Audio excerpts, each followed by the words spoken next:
Je déprime. Soyez les bienvenus pour cette nouvelle soirée de l'école biblique de Rouen qui nous permet ce soir d'aborder un sujet délicat, mais qui, je l'espère, par la lecture de ce premier livre des rois, nous montre que cela peut être réconfortant de savoir que le sujet de la dépression est aussi un sujet biblique, que la dépression d'Élie, le grand prophète de l'Ancien Testament, est une réalité forte de la vie de ce grand prophète.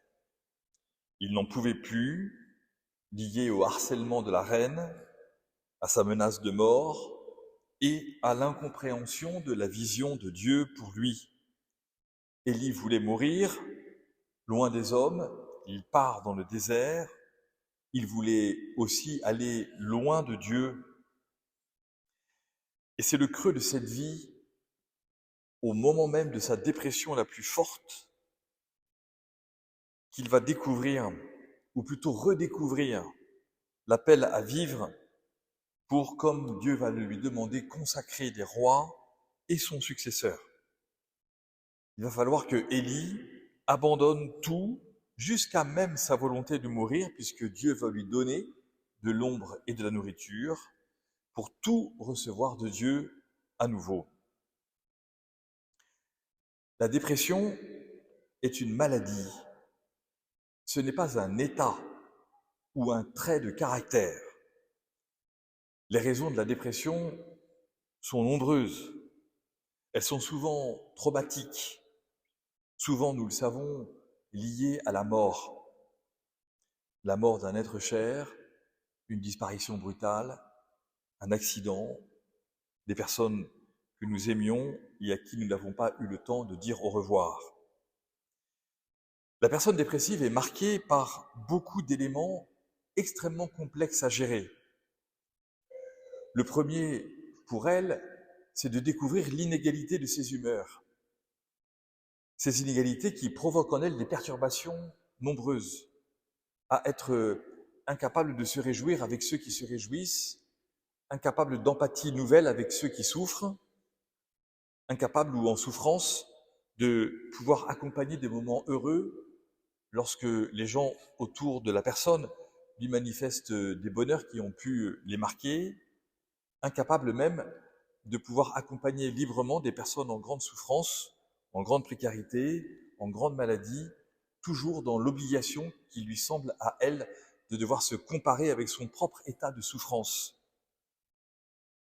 Dans les autres éléments complexes à gérer pour la personne dépressive, c'est la tristesse qui semble être devenue comme une espèce de creuset profond dans sa vie, comme si rien ou plus rien ne lui permettait désormais de pouvoir se réjouir, d'avoir des éléments joyeux, réconfortants dans son existence.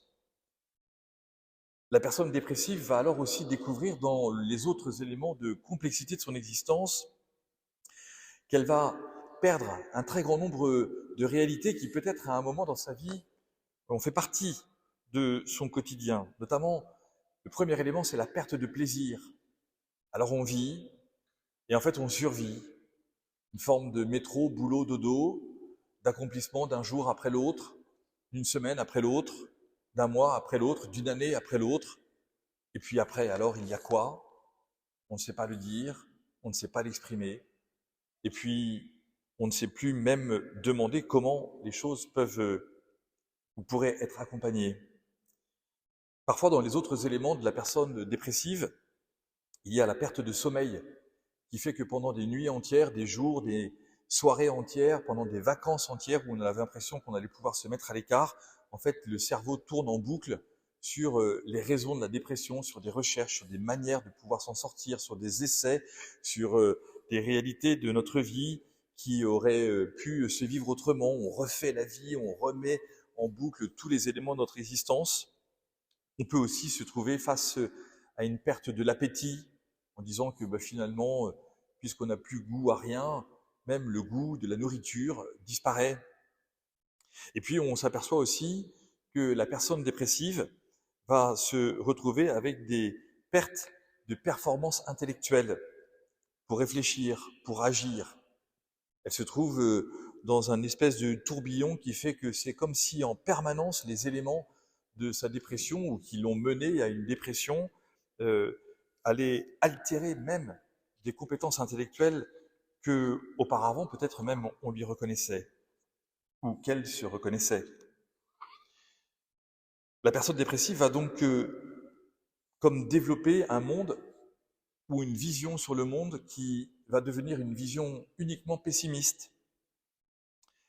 Et cette vision pessimiste du monde, en fait, ne l'importe pas beaucoup. Ce qui est le plus dramatique, c'est la vision pessimiste de soi-même. Que le monde aille mal, qu'il y ait des guerres, qu'il y ait des traumatismes, qu'il y ait des drames, qu'il y ait des catastrophes. Oui, d'accord, cela existe, mais finalement, c'est moi qui ne vais pas bien, et qui s'en occupe, et qui s'en intéresse. Et alors, on va découvrir que la personne pessimiste, dans cette vision sur elle-même, va même en arriver à jalouser que l'on puisse envoyer des avions de secours sur un lieu de tremblement de terre, jalouser que l'on puisse mettre en place des systèmes d'action, d'aide pour les autres, parce que c'est elle qui n'est pas aidée, c'est elle qui ne va pas bien, et c'est elle qui ne sait pas comment le dire, ou qui l'a dit tellement de fois sans qu'on fasse attention à elle, que désormais, finalement, il faudra qu'elle demeure toute seule. Et c'est un des grands éléments aussi de la dépression, c'est l'isolement. La personne reste seule, la personne a certes peut-être des amis, mais ces amis ne savent rien de cet élément dépressif profond et grave.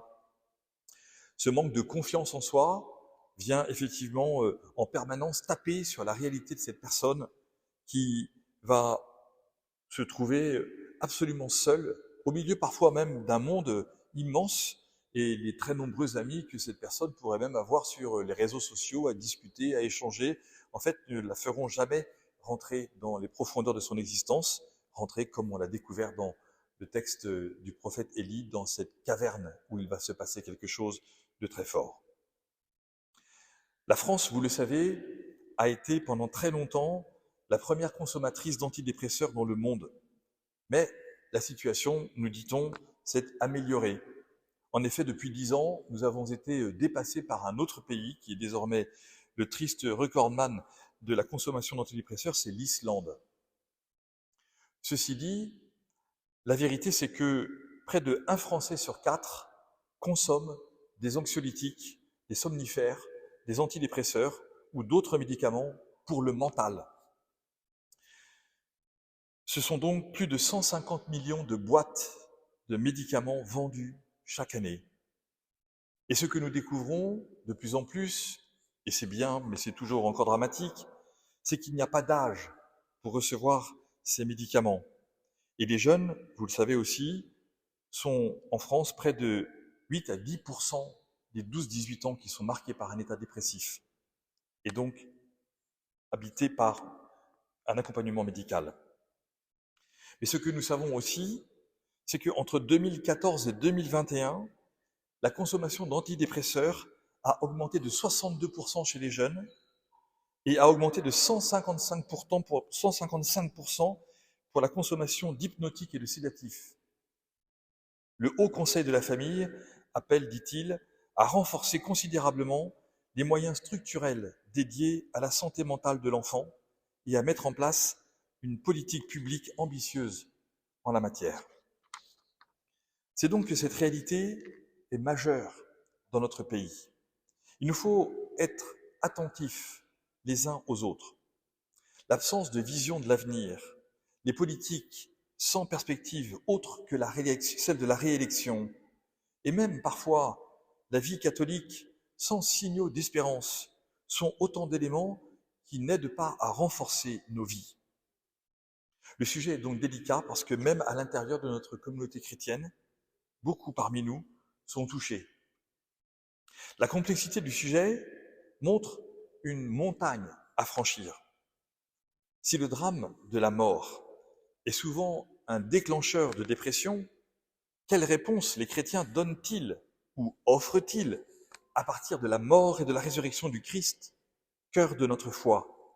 Quand le sujet est-il abordé dans nos assemblées, et notamment au cours des funérailles?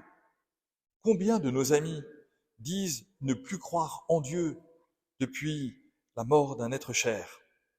Comment entendons-nous aussi la souffrance et le questionnement de beaucoup de prêtres qui sont bouleversés dans leur vie par des funérailles complexes à célébrer?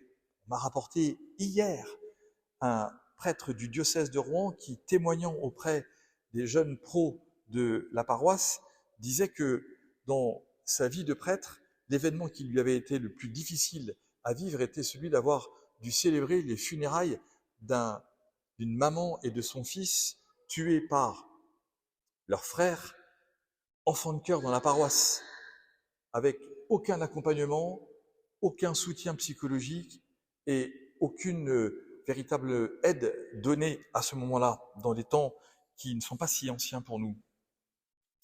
L'enjeu, nous le comprenons bien, de l'accompagnement est essentiel. Parler est essentiel. Encore faut-il avoir une oreille qui écoute. Quand le Seigneur donne à Moïse, comme commandement premier et absolu, cette phrase, ce mot, ce verbe, shema, qui veut dire écoute, c'est bien parce que la réalité de l'écoute est essentielle et peu mise en action.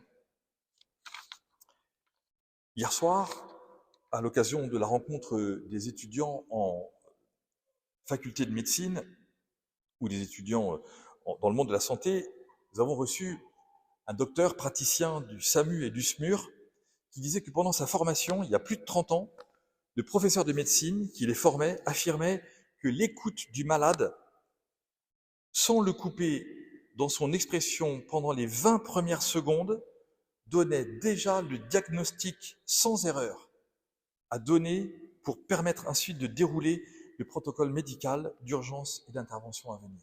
20 secondes. Et qu'à partir de, si dans les 20 secondes, le médecin ou le spécialiste ou l'homme d'autorité coupe la personne pour se mettre dans une position de sachant, la personne en souffrance, quelle qu'elle soit, dans quelque institution que ce soit, va répondre à ce que la personne a envie d'entendre.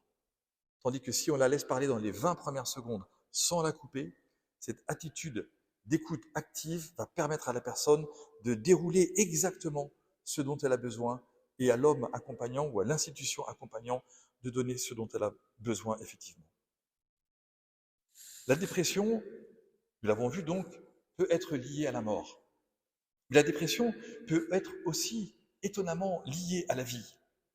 Je pense notamment aux femmes qui portent en elles la possibilité de la vie avec les règles et donc avec cette régularité ou non de la fécondité.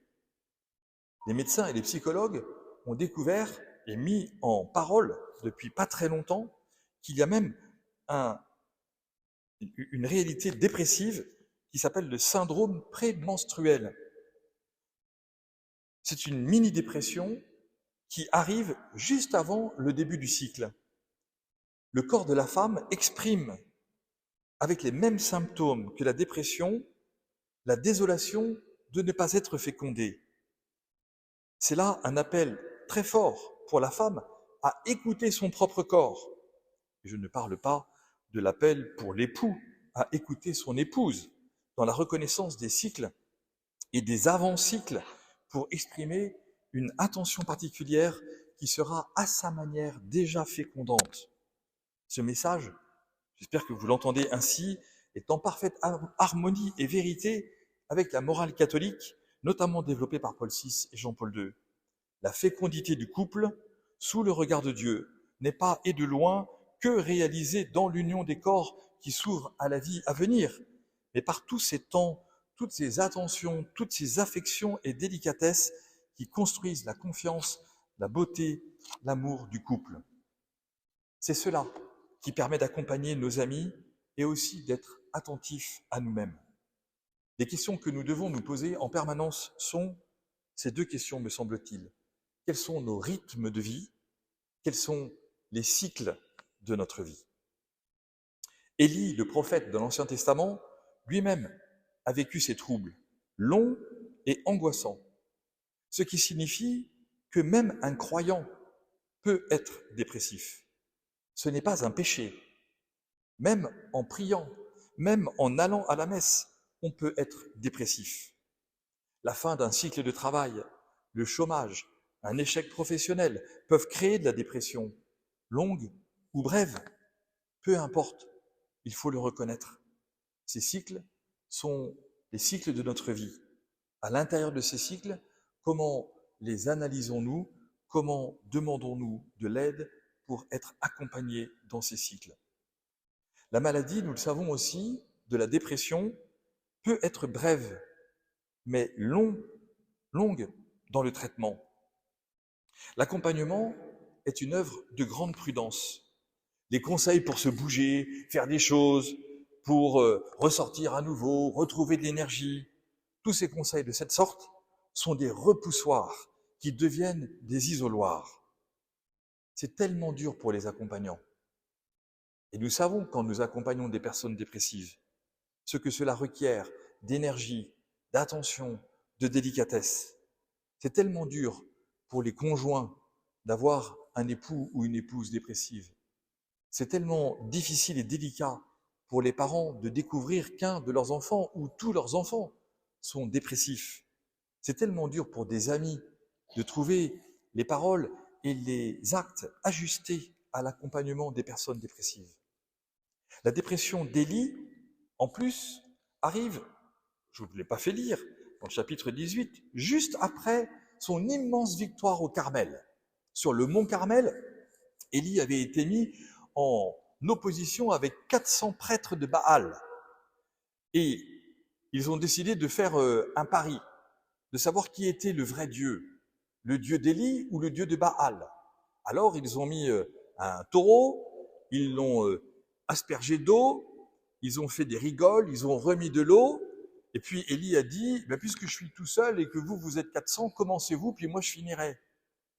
Alors les 400 prêtres, pendant la journée, se sont évertués à faire des prières, ils se sont tailladés jusqu'au sang, et la question c'était qu'il fallait que le taureau soit consumé, et rien n'est venu. Et voici qu'à la fin de la journée, Élie dit, ok, maintenant c'est mon tour. Alors il prie, il demande à Dieu de l'aide, et puis il fait rajouter de l'eau, et encore de l'eau, il y a de l'eau partout. Et Élie dit à Dieu, si tu le veux, si tu veux montrer ta puissance, viens consumer intégralement par le feu cet animal. Et le feu arrive. Alors Élie automatiquement est celui qui va devenir, dans tout l'Ancien Testament, le représentant du vrai Dieu qui permet de chasser les idoles. Et voici que la dépression d'Élie arrive exactement après cet événement incroyable. Il était partout devenu le prophète d'Israël, reconnu par Dieu et par tous. Et nous voyons qu'à l'intérieur de la Bible, même les hommes de Dieu restent des hommes. Ce qui signifie que l'on veut nous montrer que la vulnérabilité est au cœur de l'homme. Dans un monde qui, aujourd'hui comme hier, promeut la puissance, la force et tous leurs attributs, l'échec, la chute, le burn-out ou la mort peuvent devenir des révélateurs de la vulnérabilité de l'homme. Lutter toute la journée, mener un combat spirituel intense, tout cela requiert pour Élie, à un moment, de se mettre à l'écart pour reprendre des forces. Dans l'Évangile, Jésus lui-même, on nous le dit plusieurs fois, se met à l'écart pour reprendre des forces. Plusieurs fois, Jésus dit à ses apôtres, mettez-vous à l'écart. 1 heure avant d'être trahi par Judas, ou plutôt 1 heure après avoir été trahi par Judas, Jésus va à Gethsémani, juste avant d'être arrêté, pour se mettre à l'écart. Et là, il dit à ses apôtres, venez, prions, veillons. La question qui se pose donc pour nous, c'est comment nous accompagnons-nous pour reprendre des forces, et notamment des forces spirituelles. Je voudrais vous faire quelques propositions. La première proposition, c'est celle de prier ensemble. Comment nos assemblées, notamment du samedi ou du dimanche, sont-elles des lieux effectifs de prière ensemble? Comment partageons-nous ensemble les intentions de prière majeures qui font notre vie? Comment, dans nos assemblées, reconnaissons-nous les vulnérabilités de notre existence? Comment entendons-nous que toutes les démarches de demande de pardon, de reconnaissance de notre vulnérabilité pendant la semaine sont autant de lieux d'échange réels que nous avons besoin de la prière de ceux qui nous entourent, de l'aide de Dieu, de la puissance de l'Esprit Saint? Comment, à l'intérieur de nos communautés ou à ceux que nous rencontrons, proposons-nous des retraites pour nous mettre à l'écart? Je suis frappé de voir que depuis 2 ans maintenant, dans la paroisse, nous proposons à tous les couples qui vont se marier, à la fin de la préparation au mariage, de partir faire une retraite pendant 2 jours à Lisieux. Au début, on se disait, ouah, ça va coûter un peu cher, jamais ils vont venir, si on le met sur le mode du volontariat, ils s'inscriront jamais. Ils se sont tous inscrits, ils ont tous payé. Et à la fin, quand on fait le bilan de la préparation au mariage, ils nous disent pas que nos topos étaient magnifiques, que les temps dans Jeanne d'Arc le samedi après-midi étaient extraordinaires. Ils nous disent tous à 100% que ce qui a été révélateur pour eux, c'était de se mettre à l'écart, de partir pendant 2 jours à Lisieux, d'entendre des enseignements, de pouvoir marcher tranquillement dans la rue, de ne pas être lié par un timing contraignant. Comment est-ce que nous proposons dans nos paroisses des temps de retraite à l'écart?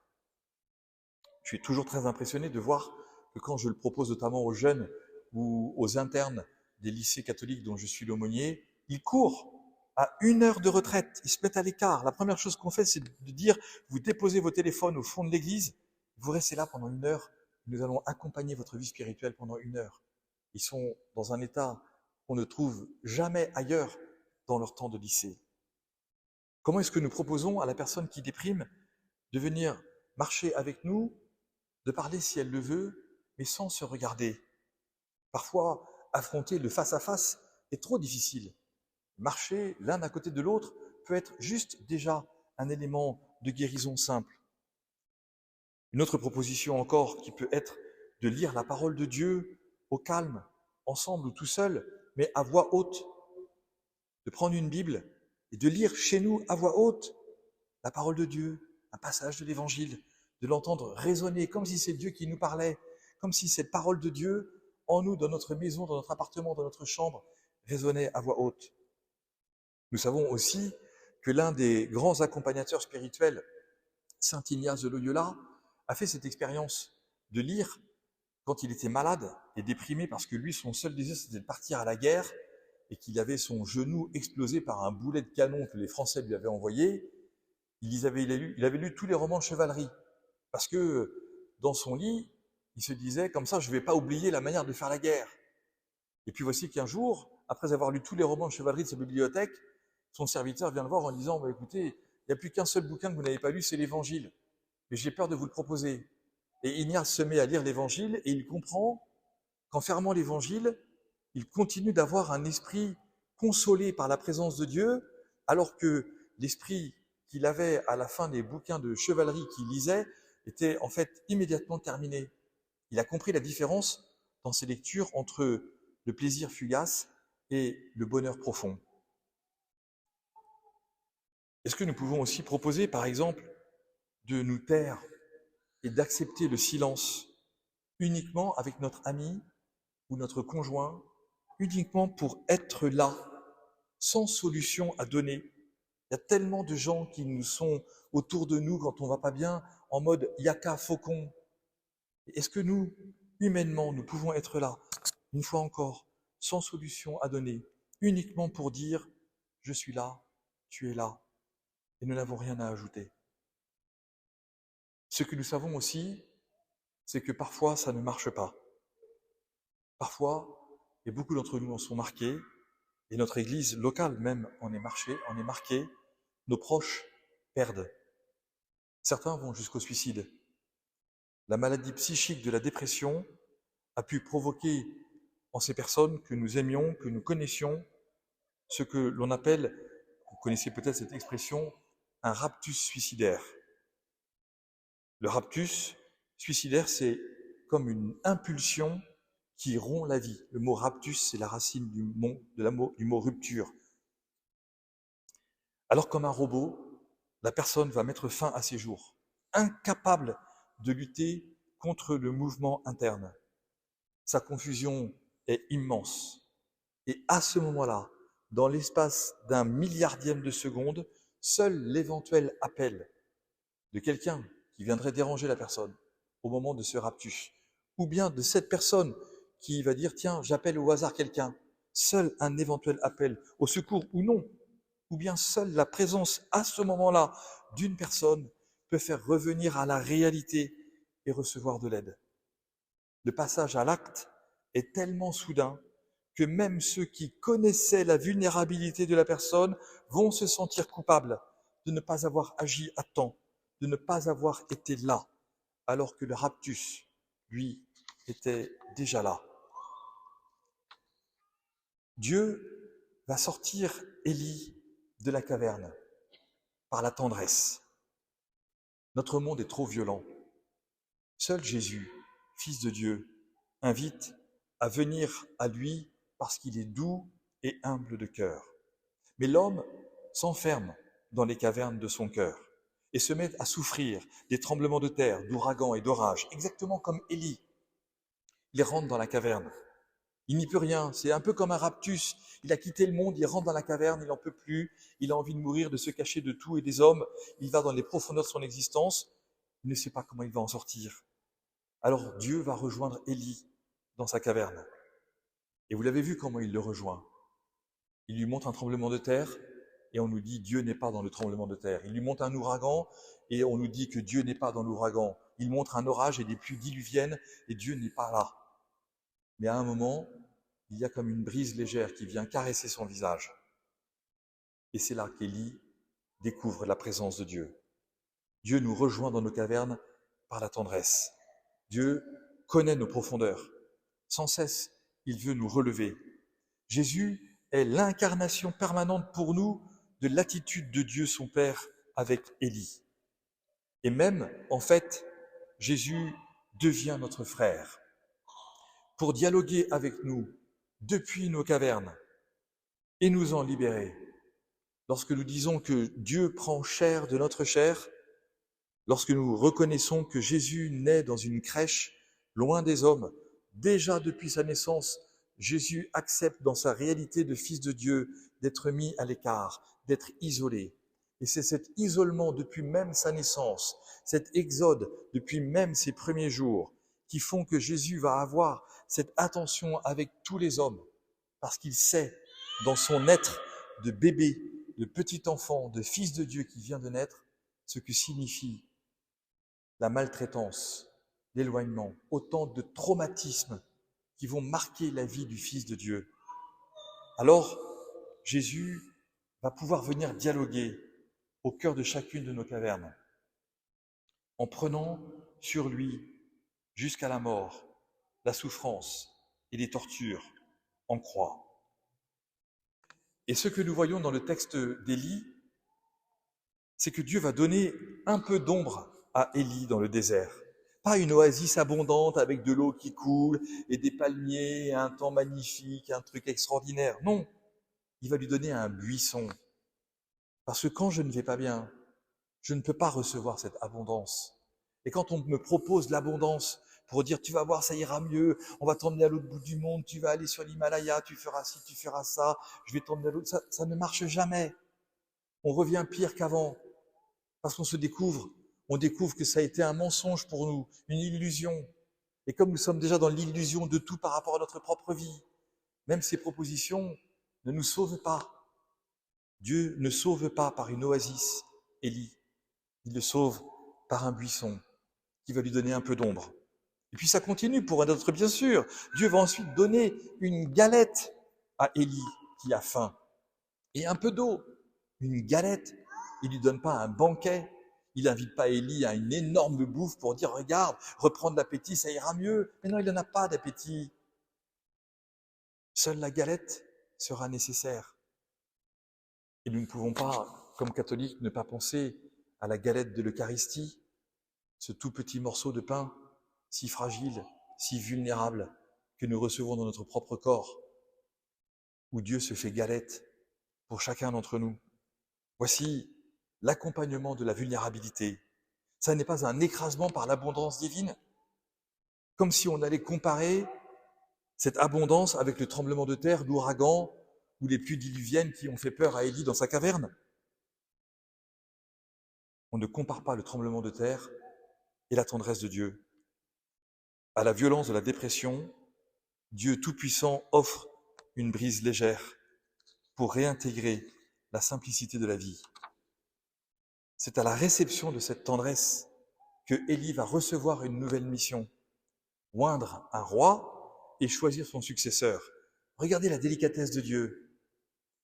Dieu le prend aussi en pitié par rapport à sa charge, afin que, après la dépression, guéri de cette dépression, cette charge ne soit pas trop lourde pour lui, qu'il ne revienne pas comme avant, comme si, comme avant, la vie pouvait reprendre, alors qu'une fois qu'on a été marqué par un élément de dépression dans notre vie, ou que cette dépression est longue, on sait quelle vulnérabilité nous accompagne tous les jours de notre vie, et que chaque réveil du matin est un réveil complexe, et que chaque nuit est un enfer. Le Christ dit, le jeudi saint, veille de sa mort, à quelques heures de sa trahison, je vous appelle mes amis. Voici, je le considère ainsi, l'essence du christianisme. C'est l'amour inconditionnel. Même trahi, même rejeté, Jésus dit, je vous appelle mes amis. Mes amis, mes parents qui dépriment, attendent dans le fond de leur cœur cet amour inconditionnel qui est un puits sans fond. Ce n'est pas à nous de combler ce puits, et nous voyons bien que nous n'y arrivons pas. C'est à nous d'accompagner nos amis, nos parents, nos enfants à donner à boire à Jésus, comme la Samaritaine dans l'Évangile. Donne-moi à boire, ordonne Jésus à la Samaritaine. Sa dépression, la dépression de cette femme, liée à ses nombreux soubresauts de sa vie, l'empêche même d'imaginer cette question de Jésus, dont on lui dit pourtant qu'il est fatigué. Alors elle s'énerve. Comment, toi, un juif, tu me demandes à moi, une Samaritaine? Bref, elle est écorchée vive dans sa dépression. Rien, même la proposition de pouvoir aider quelqu'un ne passe pas. Mais Jésus continue. Il lui rend sa dignité de femme. Nous pouvons être cette Samaritaine et nous laisser approcher par Jésus, dont on dit une fois encore qu'il est fatigué. Même lui, Jésus, n'en peut plus. Ce sont donc deux vulnérabilités qui se rencontrent. À la personne dépressive, si j'arrive comme un sachant, un homme fort, un puissant, avec des ouragans, des idées, des oasis et des banquets, l'accompagnement est impossible. La clé de la vie donnée du Christ pour nous sauver de la peur, de l'angoisse et de la mort, c'est sa vulnérabilité. Il se fait vulnérable pour que nous puissions lui présenter nos faiblesses. Alors, à partir de cette tendresse inattendue, avec le protocole médical nécessaire, le Christ nous guérit dans les profondeurs de nos cavernes. Notre époque douloureuse, parce que inattentive et surproductiviste, est un véritable appel pour les chrétiens. Simplement écouter, offrir des lieux d'expression de la vulnérabilité par l'amitié. Le reste nous dépasse, mais alors l'espérance repasse. Je vous remercie.